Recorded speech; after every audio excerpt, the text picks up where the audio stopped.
the generalist family medicine practitioner, the average one, makes about $251,000 a year.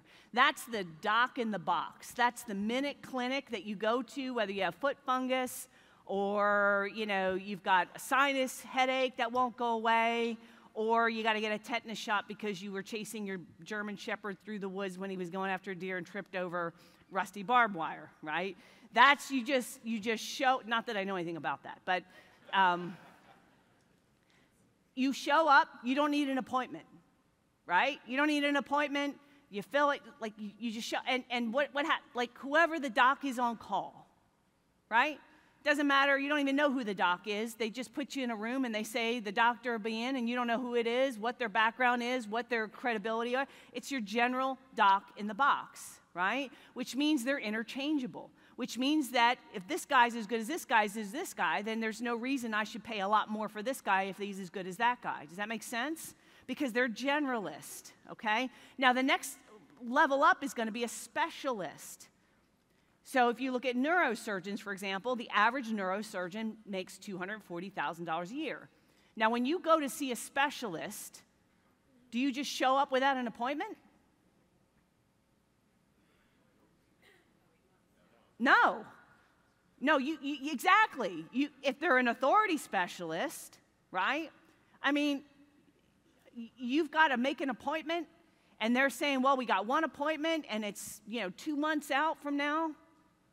Do you want it or not? Phone's ringing, hurry up.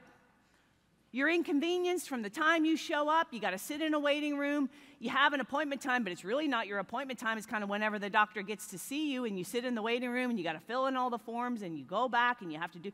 See the difference between a generalist and a specialist right there shows you the difference in authority. It shows a difference in power. It shows a difference in trust. Now, the next level up would be an authority specialist. Now, a lot of you guys never even heard of Dr. Henry Brem.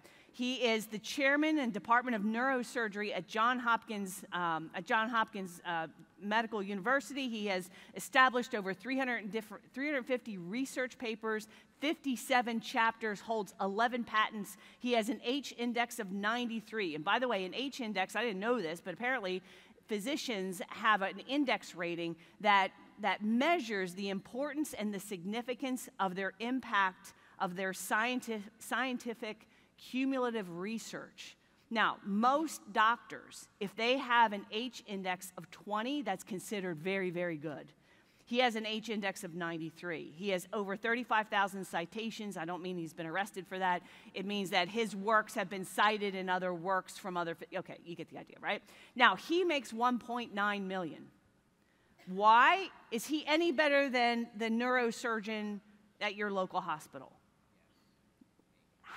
Maybe, but how do we know? How would we make that assumption? The body of work he's published. Does that make sense? See that? What's the difference? If you had a child and I said, okay, your child, God forbid, needs some sort of surgery, needs to see a neurospecialist, neurosurgeon, would you say, let me go to the general guy in the doc in the box? Or if you had an opportunity for Dr. Henry Brem, knowing what I just told you, how many of you would choose this guy? Right? Not even questioning the price, right? Because he's an authority specialist. Now, the only higher level than that would be your celebrity authority specialist, and then you get someone like Sanjay Gupta, who is the chief neurosurgeon and medical correspondent for CNN. A lot of people don't even know he's a neurosurgeon, author of 4 books, and appears regularly on various media outlets. Okay? Now, most of you have never heard of this guy. How many of you have heard of this guy?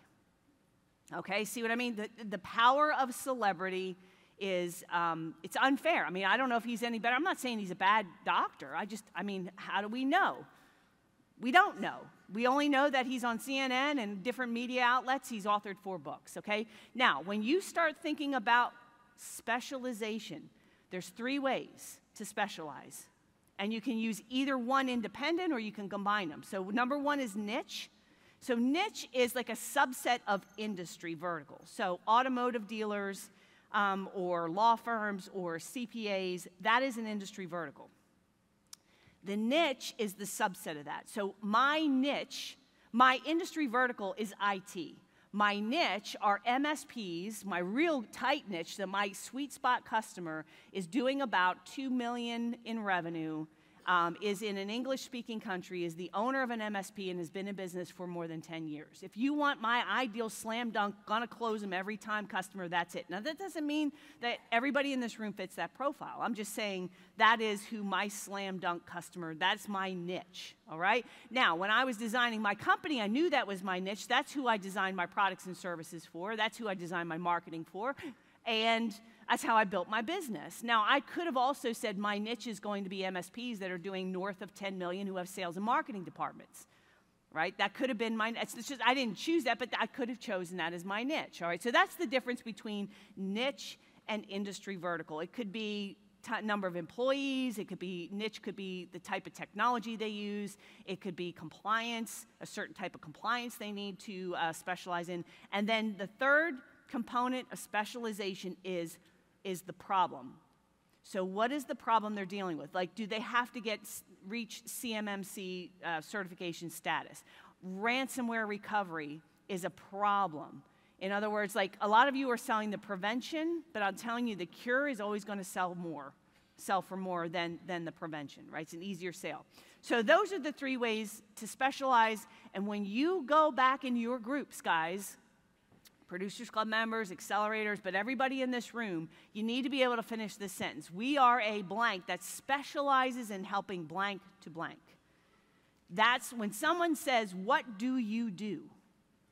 This is the sentence you need to be able to articulate, and this has got to be sort of the foundation of everything you do, because when you are a generalist, that's when you're trying to be everything to everybody, and that's where you start to get lower on the totem pole as far as service goes, okay? So number one, you got to have clarity of position. You have to specialize if you're going to gain trust, because again, we automatically place higher trust on the specialist than we do the generalist, because we just assume if you specialize in something, you have more knowledge, you have more experience on that thing. Does that dog hunt, everybody understand that? Yes, okay.